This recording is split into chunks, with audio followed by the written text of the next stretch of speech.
বাবা ও মা, আমাকে ক্ষমা করে দিও। তোমরা আমাকে খারাপ ভেবো না। আমি এমন একটা ছেলেকে ভালোবাসি, সে ভিতুর ডিম।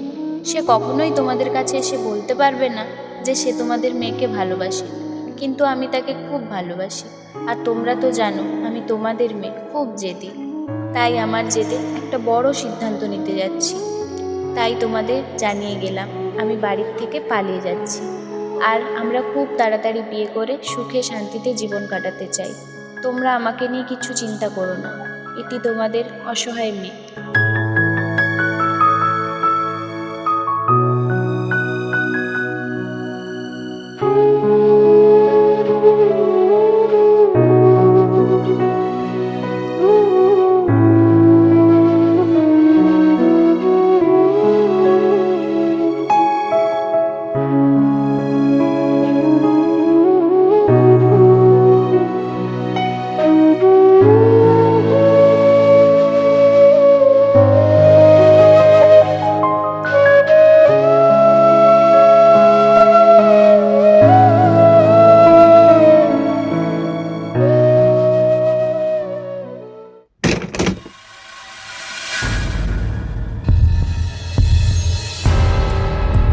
হ্যাঁ,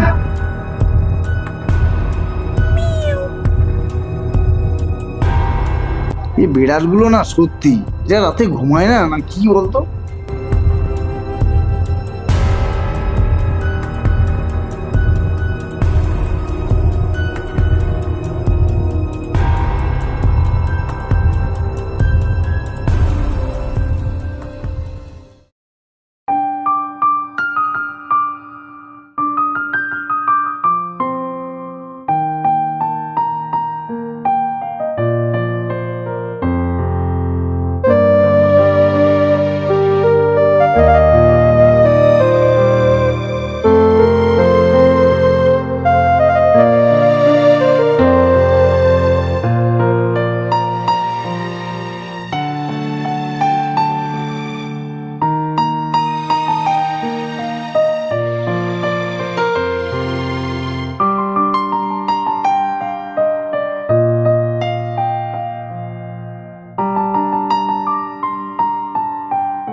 দেখ বাবা, এবার আমার বয়স হলো, আর তুই তো ভালো করেই জানিস তোর মা বেঁচে নেই। তাই আমার খুব কষ্ট হয়। তোর মা বেঁচে থাকলে সে সবকিছুই ম্যানেজ করে নিত, যেমন ধরো সংসারের কাজকর্ম, হিসাব, জমা, খরচ, সবকিছুই। হ্যাঁ বাবা, আমি তো তোমাকে বলি একটা কাজের লোক রাখতে, কিন্তু তুমি তো আমার কোনো কথাই শোনো না। ঠিক আছে বাবা, আমি আজকেই একটা কাজের লোক রাখার ব্যবস্থা করছি। উফ, ছেলেটাকে যে কি করে বোঝাই, কাজের লোক লাগবে না, লাগবে একটা বৌমা। ছেলেটা বোঝে না।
হ্যালো, তুমি কোথায়?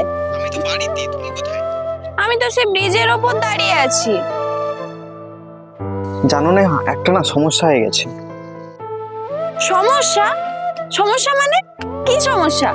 এই তো তুমি বললে এক্ষুনি বেরোচ্ছি, জিনিসপত্র গুছিয়ে নিয়েছি, আর এখন বেলা 10টা বাজে। আরে হ্যাঁ হ্যাঁ, সবকিছু ঠিকই ছিল। আমি মেন গেটের সামনেও বেরিয়ে পড়ছিলাম, কিন্তু কিন্তু কি? কি জানো তো, আসলে এইভাবে বাড়ি থেকে বেরিয়ে যাব তো, তাই মা বাবার কথা মনে পড়তে চোখে জল চলে এলো। তাই ভাবলাম ওদের সাথে দেখা করে আসবো আর প্রণামটা সেরে আসবো। আর প্রণাম করতে গিয়েই জানো তো, আমার চোখের জল বাবার পায়ে পড়লো। আমি সেখানেই ধরা পড়ে গেলাম। তা না হলে তুমি বিশ্বাস করো, আমি রাতেই বেরিয়ে পড়তাম। দেখো, আমি সেই রাতের বেলা থেকে এক জায়গায় দাঁড়িয়ে আছি। আমার মেজাজ খারাপ করো না প্লিজ, তুমি অন্তত আমার সাথে একবার দেখা করে যাও। দেখো, মাথা ঠান্ডা করো, এখন যাওয়াটা আমার সম্ভব নয়। তাহলে আমি এখন কি করব? তাহলে তুমি একটা কাজ করো, আজকে বাড়ি চলে যাও। আমরা নয় আরেকদিন পালানোর প্ল্যান করব। দেখো, আমার এখন বাড়ি যাওয়া সম্ভব না। আমি বাড়িতে চিঠি লিখে চলে এসেছি, এখন বাড়ি গেলে সমস্যা হবে। দেখো নেহা, তুমি ওদেরকে বলবে তুমি বাড়ি থেকে পালানোর প্র্যাঙ্ক করছিলে, ওদের রিয়াকশন দেখার জন্য। সিম্পল। দেখো, আমি এখন মজা করার মুডে নেই, আর তুমি আমার সাথে মজাটাই করছো। তুমি কেমন পুরুষ যে আমার বাড়িতে এসে আমাদের ভালোবাসার কথাটা আমার বাড়িতে বলতে পারছো না? কাপুরুষ কোথাকার। দেখো, একদম উল্টোপাল্টা কথা বলবে না আমার। এইটুকু বোঝার তোমার ক্ষমতা নেই। বলছি তো আমার বাড়িতে ঝামেলা হচ্ছে। তুমি একবার ভেবে দেখেছো এবার আমি কি করব? আসলে কি জানো তো, তুমি আমায় ভালোই বাসো না। তা না হলে কাল রাত্রির থেকে একটা মেয়ে দাঁড়িয়ে আছে, তুমি দেখাটাও পর্যন্ত করতে আসতে পারছো না। এবার আমার সত্যিই মনে হচ্ছে তুমি একটা কাপুরুষ। হ্যাঁ হ্যাঁ, আমি কাপুরুষ। খুঁজে নাও তুমি তোমার সাহসী পুরুষকে।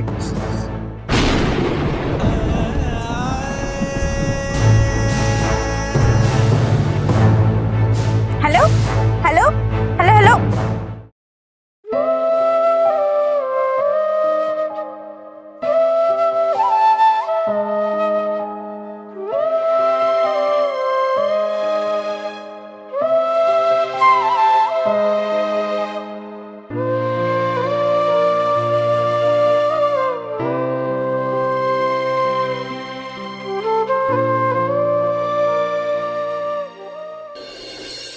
ছোট্টু, তোকে বলে যাচ্ছি, আমার অফিসে 2 দিনের জন্য ছুটি আছে, তাই একটু নিজেকে সময় দেবো বলে বেরোচ্ছি। আর বাবার শরীরটাও ভালো নেই, তোর যদি একটু সময় হয় তাহলে আমার বাড়িতে যাস, বাবার সাথে একটু সময় কাটাস। আচ্ছা দাদা, ঠিক আছে। আর হ্যাঁ, সময় মতো ওষুধগুলো খাওয়াবি। আর যদি বেশি কোনো অসুবিধা হয় তাহলে আমাকে কল করে জানাবি। আচ্ছা দাদা, বলছি একা যাবি না সঙ্গে বৌদি টৌদি কেউ যাবে? এই, তুই কিন্তু প্রচুর পেকেছিস। আর মাথা খারাপ, খাল কেটে কেউ কুমির আনে? এই, তাহলে আমি আসছি রে।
আপনি এখানে কি করছেন?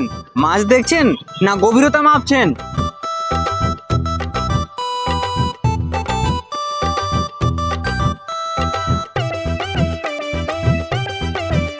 আমি এখানে মাছ দেখতে আসিনি, আর গভীরতা মাপতেও আসিনি। আমি এখানে সুইসাইড করতে এসেছি।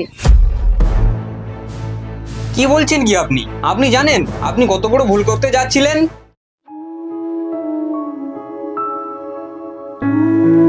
হ্যাঁ, জীবনে সব থেকে বড় ভুলটা করে ফেলেছি, তাই জেনে শুনে আরেকটা ভুল করছি, তারপর সব শেষ।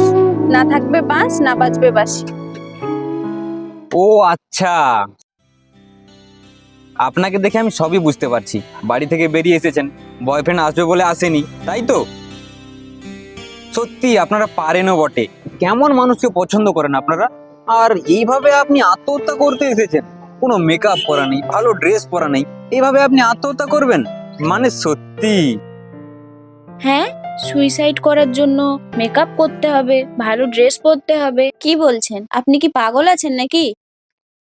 হ্যাঁ, আপনারা জানেন না ম্যাডাম, আপনারা কিছুই জানেন না। স্বর্গ সম্বন্ধে আপনাদের কিছু ধারণাই নেই। এই জাস্ট কয়েকদিন আগে আমার নিজের কাকাবাবু স্বর্গে গিয়েছেন।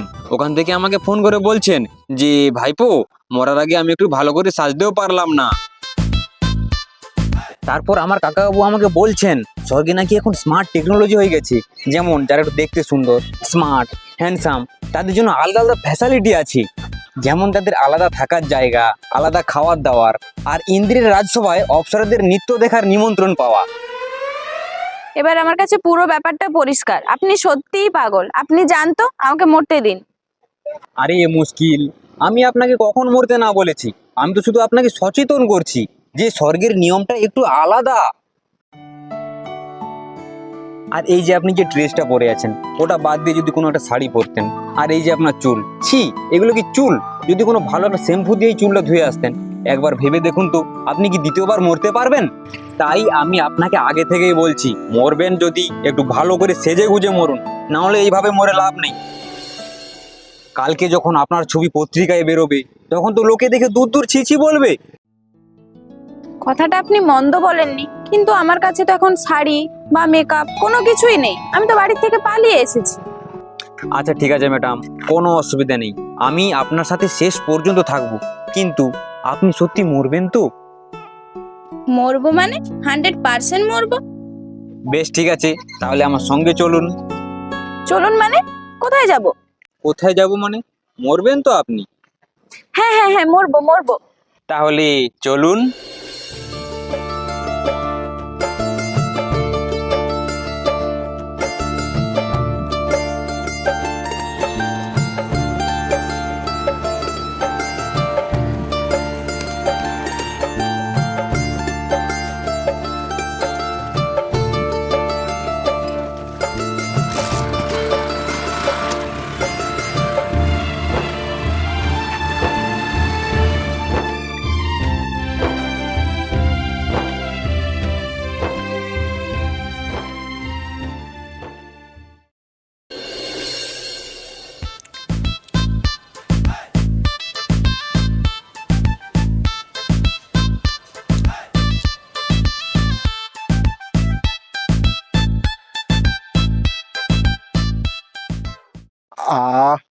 কতদিন পরে বিড়ি খাচ্ছি। সারা ছেলেটা যেমন, ছেলেটার মাও তেমন, আমাকে একটা বিড়ি খেতে দেয় না। আজ কতদিন পরে বিড়ি খাচ্ছি, যেন স্বপ্নের স্বাদ পূরণ হচ্ছে।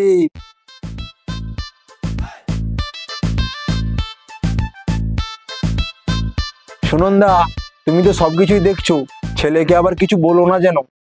শুধু বলেনি, আমাকে পাঠিয়েও দিয়েছে। ছি ছি ছি ছি, কাকু, তোমার যে কই শরীর খারাপ আর তুমি বিড়ি খাচ্ছ? এক্ষুনি আমি দাদাকে কলটা লাগিয়ে বলছি। না মানে ছোটু, ওকে বলিস না। বিড়ি প্যাকেটটা না অনেকদিন পড়ে পড়ে নষ্ট হয়ে যাচ্ছিল, তাই ভাবলাম একটা।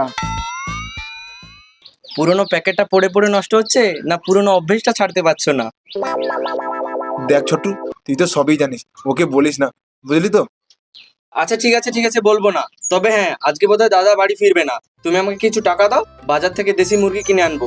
আজকে তুমি আর আমি মিলে দেশি মুরগি কষা কষা ঝোল খাবো। বলিস কি রে, ও আজ বাড়ি ফিরবে না? ও আবার আমাকে না বলে কোথায় গেল? কোথায় যাচ্ছে তো বললো না, শুধু বললো বেড়াতে যাচ্ছি। ওই বন্ধুর বাড়ি টাড়ি যাবে হয়তো। আচ্ছা আচ্ছা ঠিক আছে, তুই নিচে যা, আমি আসছি। আর হ্যাঁ, বাজার থেকে যখন মুরগিটা নিবি একটু বেশ ভালো করে দেখে নিবি, গায়ে যেন বেশ ক্ষমতা থাকে মুরগিটার। যা যা যা।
বলছি সকাল থেকে কি কিছু খেয়েছেন? না, খাওয়া হয়নি। সুসাইড করব তো, তাই ভাবলাম খেয়ে কি হবে। সে কি, আপনি সকাল থেকে কিছু খাননি? আমার কাকাবাবু আমাকে এটাও বলেছিল যে খালি পেটে মরলে নাকি স্বর্গের ফার্স্ট গেটের টিকিটটাও পাওয়া যায় না। কি বলেন? তাহলে তো বিশাল সমস্যা হয়ে যাবে। তাহলে তো আমাকে খালি পেটে সুইসাইড করাই যাবে না। হ্যাঁ অবশ্যই, কিন্তু কি করি কি করি। বলছি ডাব খাবেন? ডাব? ডাব? খালি পেটে যখন মরাই যাবে না, আপাতত একটা ডাব খাওয়াই যেতে পারে, কিন্তু টাকাটা আমি দেব। কারণ আপনি যেভাবে আমাকে মরার জন্য সাহায্য করছেন, এরকম কেউ কারোর জন্য করে না। আচ্ছা ঠিক আছে ম্যাডাম, চলুন।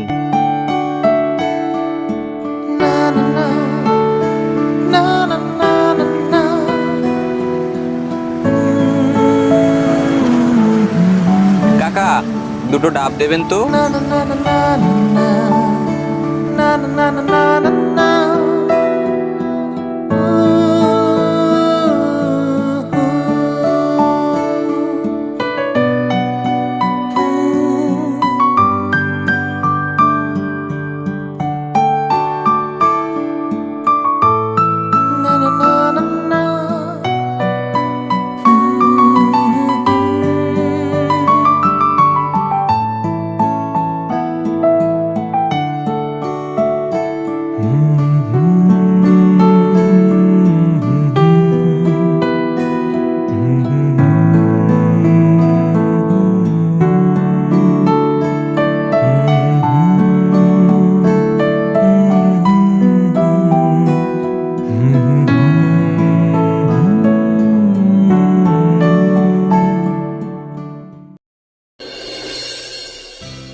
এই নাও তোমার চা।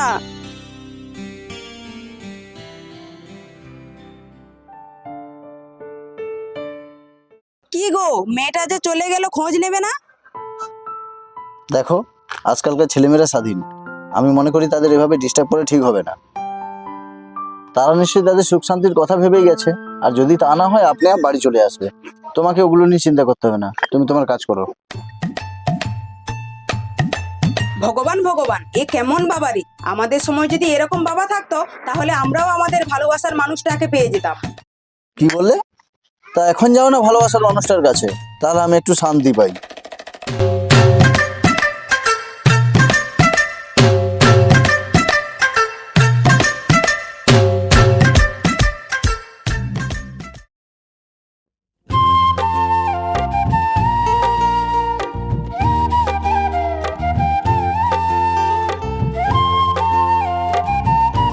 ম্যাডাম নামুন। নামবো মানে? এটা আপনি কোথায় নিয়ে এলেন? এটা এটা আমার বাড়ি। আপনার বাড়ি? আপনার বাড়ি আমি যাব কেন? ভয় নেই, বিশ্বাস করতে পারেন, বাড়িতে বাবা আছে। ঠিক আছে চলুন, কিন্তু বেশিক্ষণ না। হ্যাঁ হ্যাঁ, আপনি এগিয়ে যান, আমি আসছি।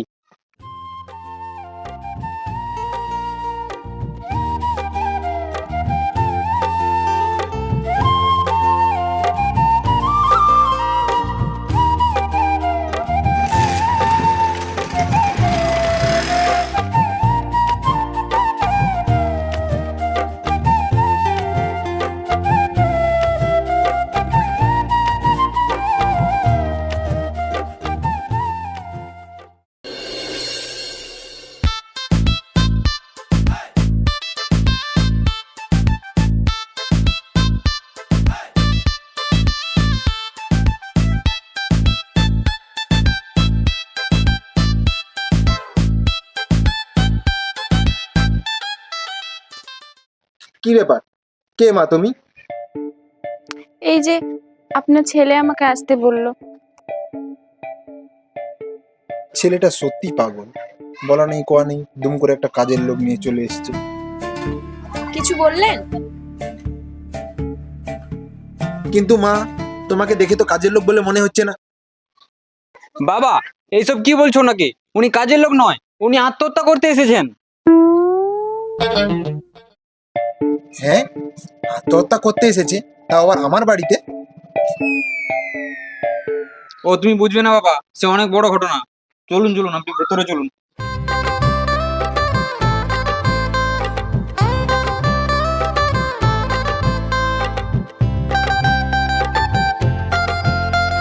সব বুঝি রে বেটা, সব বুঝি। কেসটা হলো জন্ডিস কেস। হরে কৃষ্ণ, হরে কৃষ্ণ।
সত্যি মা, তুই নিজের মধ্যে এসে আমাকে বাঁচিয়ে দিয়ে গেলি।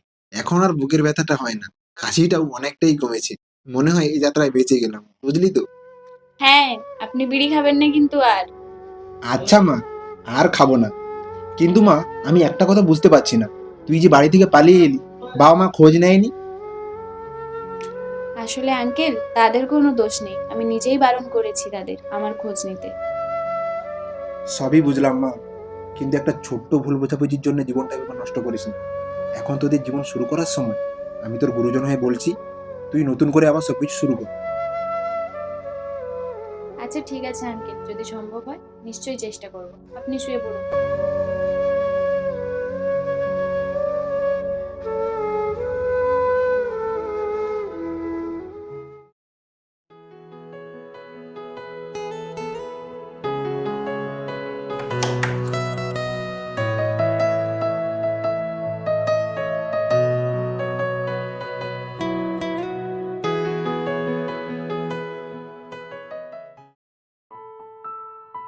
আরে, এই সংসারে দুদিন এসে কেমন যেন মায়ায় জড়িয়ে পড়েছি। না না, মায়ায় জড়ালে হবে না, আমি এই জীবন আর রাখবো না।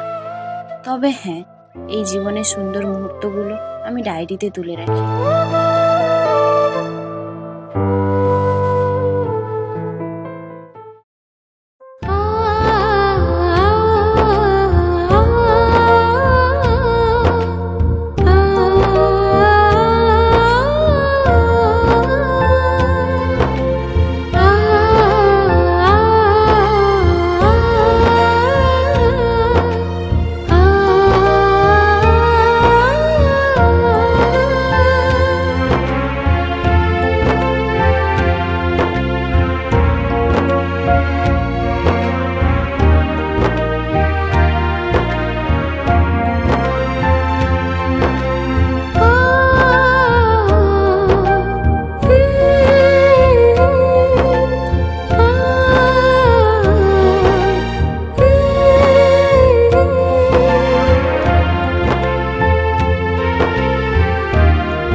হ্যালো ম্যাডাম, ভেতরে আছেন?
আমি একটু বেরোচ্ছি।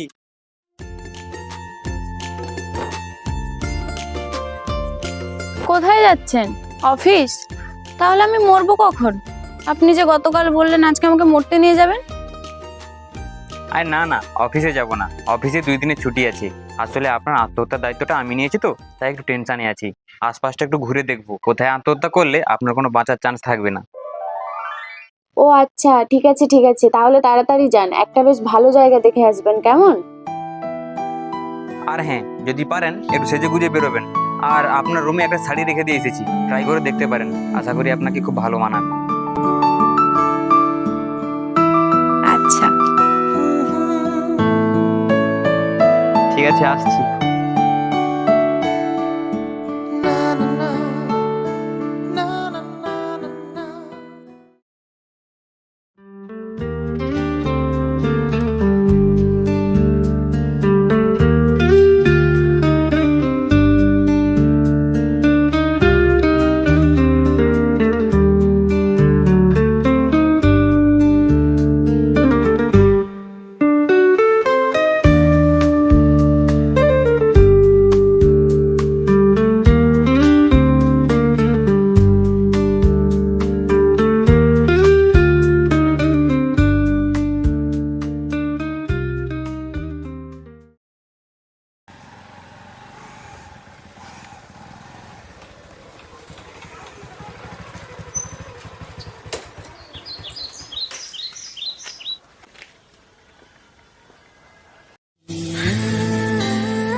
আরে ম্যাডাম, আপনাকে তো চেনাই যাচ্ছে না, কি সাংঘাতিক লাগছে আপনাকে।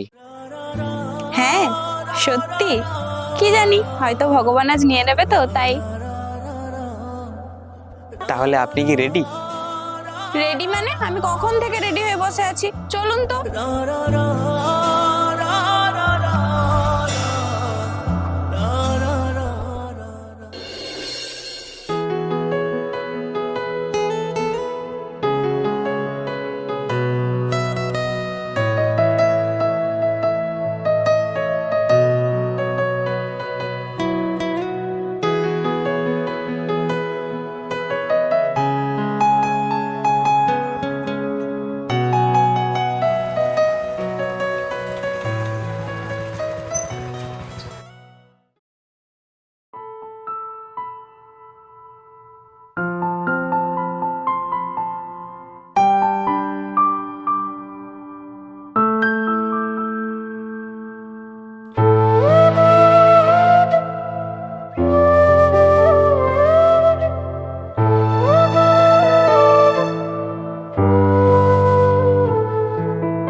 একটা কথা বলবো, কিছু মনে করবেন না তো?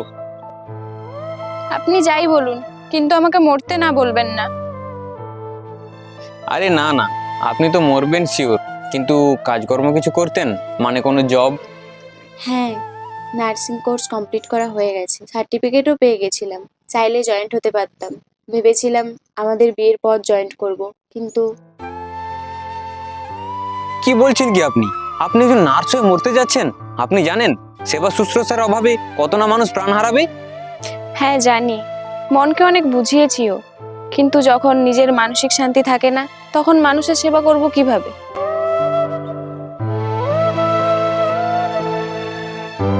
হ্যাঁ, এটাও আপনি ঠিক বলেছেন। তাহলে কি আপনি সত্যি মরছেন? কোনো সন্দেহ নেই।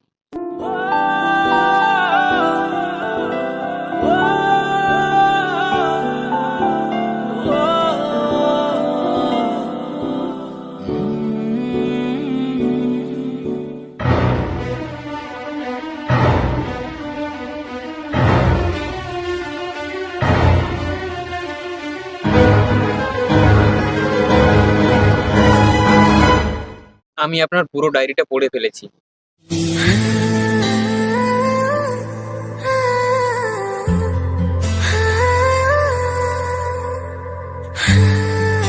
আমার ডায়েরি? আমার ডায়েরি আপনি কোথায় পেলেন? আপনি জানেন না অন্যের পার্সোনাল ডায়েরি পড়তে নেই?